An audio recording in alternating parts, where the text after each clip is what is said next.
Ou melhor, um texto desse livro aqui, ó. Adoro esse livro. Ó, Jesus e o Evangelho, à luz da psicologia profunda. Essa parceria maravilhosa de Divaldo e Joana de Ângeles. A gente vai pegar esse livro, no livro, o capítulo 11, intitulado Reconciliação. E é muito interessante pelo seguinte: quando a gente pensa em reconciliação, a gente pensa depois, né? Algo acontece e lá na frente existe uma reconciliação. Sim, isso é verdade. No entanto, a gente quer chamar a atenção aqui por uma responsabilidade mais imediata, ou em um tempo mais curto, para o nosso bem. Para o nosso bem. E a gente vai explicar. Então, olha só. Esse texto, ele começa, eu vou ler uma parte, tá? Porque acho muito interessante essa introdução aqui. É muito interessante para a gente... Eu já vou explicar. Então, vamos só. Mas esse texto, ele começa com uma citação do Evangelho de Mateus, capítulo 5, versículo 6. Esse versículo, ele traz o seguinte. Cadê?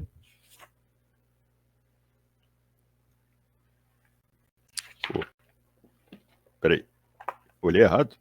26. Eu olhei aqui e falei, gente, não é isso não. 26, não é 6.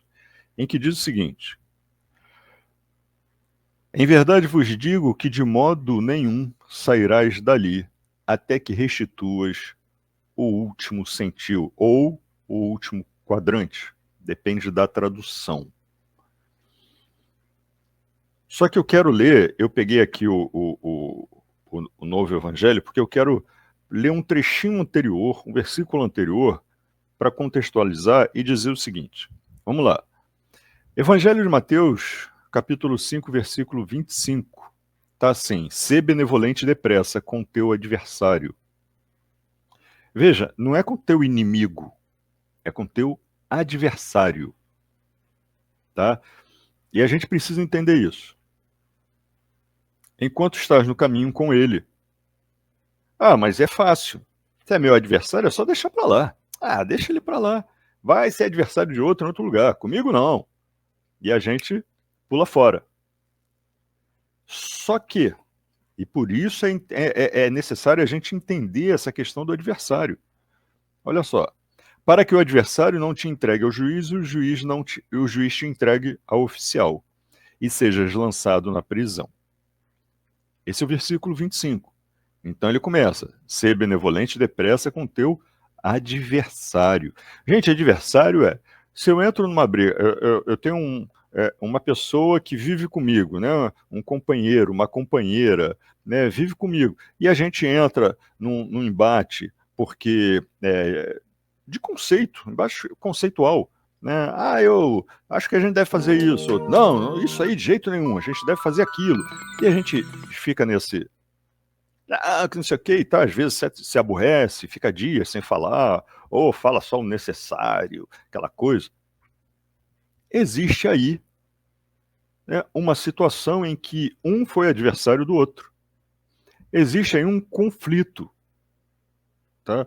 Só que isso, às vezes, por exemplo, pessoas que têm uma relação a dois, né, casados, por exemplo, vivem no mesmo teto.